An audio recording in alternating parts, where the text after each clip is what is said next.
ඉතින් මේ රෝහල කියලා කියන්නේ අපි කාටත් සම්පතක්.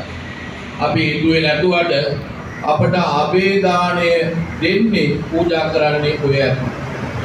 අපේ ජීවිතේ රැඳිලා තියෙන්නේ ඔය ඇත්ත.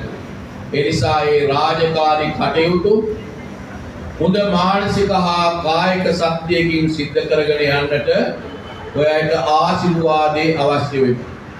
සාරංච සාරතෝ ජන්වා අසාරංච අසාරතෝ. අපි සාරදේ සාර හැටියට ගන්න ඕනේ. අසාරදේ අසාර හැටියට ගන්න ඕනේ.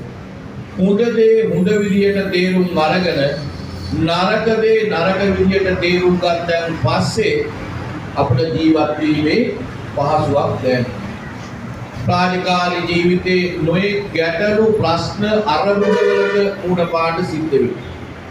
බුදුරජාණන් වහන්සේ දේශනා කළේ පුත්තස්ස ලෝක ධම්මේ චිත්තං යස්සන. කිසි දෙයකට කම්පා වෙන්න හොඳ නැහැ. බුදුහාමුදුරන්ට සමාජයේ කරදර කරන්න පටන් ගත්තා. හැබැයි බුදුහාමුදුරේ කටයුතු කිසි විටකත් අත්හැරියේ නැහැ. ඒ වගේ තමයි මේ සමාජය කියලා කියන්නේ නානත්ත් කාය නානත්ත් සංඥා. බලන්නකෝ අපි කරන මේ සේවාව කිසි කෙනෙකුගේ ඇගීමක් වටිනාකමක් තියනවද කියලා එක මාධ්‍යයකවත් ඩොක්ටර් එහෙම යනවද අපි කියන. හැබැයි උදේ නැගිට වෙලේ ඉඳලා හවස නිින්දට යනකම්ම බලන්නකෝ අපි වෛද්‍යවරු වශයෙන් හෙද නිලධාරීන් වශයෙන් මොන තරම් රෝගීන් වෙනුවෙන් කැපකිරීමක් කරනවා. හැබැයි කාගේවත් කිසි රජයේ වටිනාකමකුත් නැහැ, ජනතාව කාගේවත් නැහැ.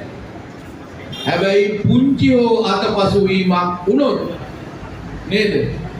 ඒක මහා දෙයක් කොට සලකාගෙන කටයුතු කරනවා. එහෙම තමයි මේ සමාජයේ ස්වභාවය.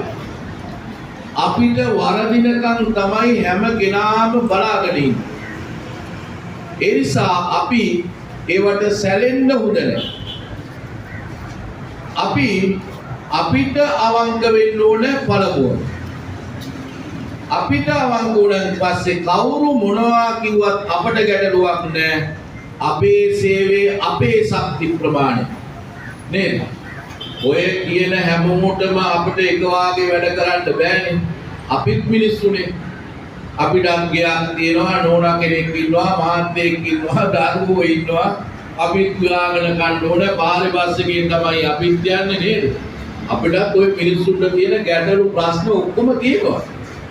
එහෙම තියද්දි තමයි අපි මේ